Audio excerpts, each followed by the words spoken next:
Morning. आज हम लोग हिट चैप्टर में पढ़ेंगे थर्मोमीटर के बारे में। थर्मोमीटर में बेसिकली हम लोग दो थर्मोमीटर के बारे में चर्चा करेंगे। फर्स्ट है क्लिनिकल थर्मोमीटर। क्लिनिकल थर्मोमीटर को हम लोग यूज करते हैं ह्यूमन एंड एनिमल्स के टेम्परेचर को मेजर करने के लिए। दूसरा थर्मोमीटर है लेबोरेटरी थर्मोमीटर। लेबोरेटरी थर्मोमीटर को यूज किया जाता है लैब पर्पसेस के लिए। तो आइए हम देखते हैं दोनों थर्मोमीटर में क्या डिफरेंस है और क्या सिमिलरिटी है। ये सामने दोनों थर्मोमीटर बना हुआ है, एक क्लिनिकल है, ये लेबोरेटरी है। थर्मोमीटर का जो आउटर ग्लास जो होता है, किसी भी थर्मोमीटर का जो आउटर कवर जो ग्लास होता है, आउटर ग्लास को हम लोग बोलते हैं स्टीम।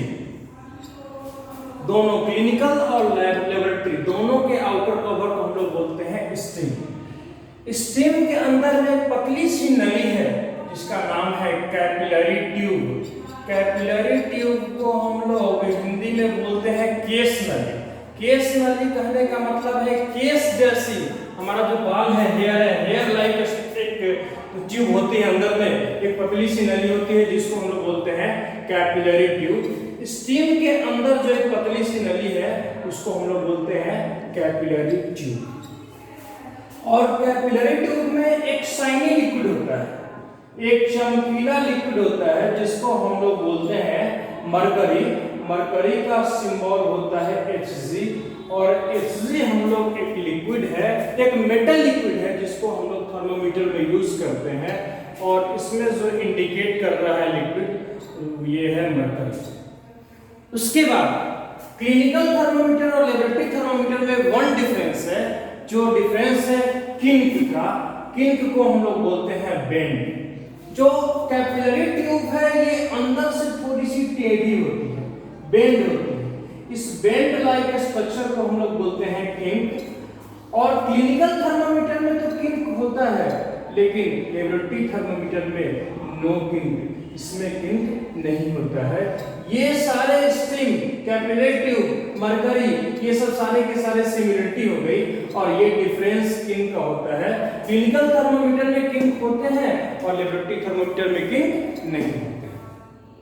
आइए हम लोग अगला टॉपिक के बारे में जानेंगे कि थर्मोमीटर में हम लोग लिक्विड जो मरकरी यूज करते हैं वो मरकरी क्यों यूज करते हैं। टॉपिक है हमारा why mercury is used as thermometric liquid. मतलब हम लोग थर्मोमीटर में लिक्विड के रूप में जो मरकरी यूज करते हैं वो क्यों यूज करते हैं। पहले तो हम यूज करते हैं, उसका कारण है शाइनी लिक्विड। मैंने आपको बताया था कि मरकरी जो है मेटल है, और मेटल में एक ऐसा मेटल है जो रूम टेम्परेचर पे, जो हमारा रूम टेम्परेचर है उस पर ये लिक्विड फॉर्म में होता है, और ये लिक्विड जो होता है शाइनी होता है। शाइनी होने से ये विजिबल होता है, मतलब थर्मोमीटर में ये इजीली दिखता है। उसके आगे है it does not stick to the glass. जब हम लोग बॉडी का टेम्परेचर मेजर करते हैं तो जब टेम्परेचर मेजरिंग के टाइम में ये लिक्विड जो ऊपर की तरफ फॉल करती है, ऊपर की तरफ जब आती है, तो आने के टाइम में ये कैपिलरी ट्यूब का जो इंटरनल लेयर है उसमें ये स्टिक नहीं करता है, मतलब ये लिक्विड यह कैपिलरी ट्यूब में चिपकता नहीं। और थर्ड टॉपिक है टेम्परेचर वेरिएंस का। टेम्परेचर वेरिएंस का मतलब है कि इसके मेल्टिंग पॉइंट और इसके फ्रीजिंग पॉइंट, मतलब इसके बॉइलिंग पॉइंट और फ्रीजिंग पॉइंट में काफी डिफरेंस है। इसका बॉइलिंग पॉइंट है 356.7 डिग्री सेंटीग्रेड। जनरली हम लोग जो यूज करते हैं 100 डिग्री 100 डिग्री सेंटीग्रेड पे यूज करते हैं, क्योंकि मोस्टली लिक्विड, अगर वाटर की बात ही करें तो मोस्टली लिक्विड अपने स्टेट को चेंज कर देता है 100 डिग्री सी पर, लेकिन इसके बॉइलिंग पॉइंट है 356.7 डिग्री सेंटीग्रेड। और इसका फ्रीजिंग पॉइंट जो है बेसिकली फ्रीज 0 डिग्री सी पर होता है, लेकिन इसके जो फ्रीजिंग पॉइंट है वह -38.9 डिग्री सेंटीग्रेड। मतलब इनके बॉइलिंग और फ्रीजिंग में काफी डिफरेंस है। और उसके बाद लास्ट है it expand uniformly as the temperature rises.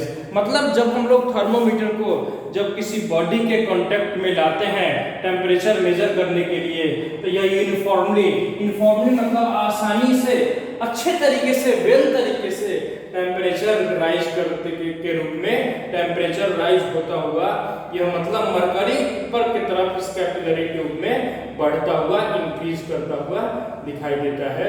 इसीलिए हम लोग मरकरी को थर्मोमीटर में यूज करते हैं। यही आज का हमारा टॉपिक है। Thank you.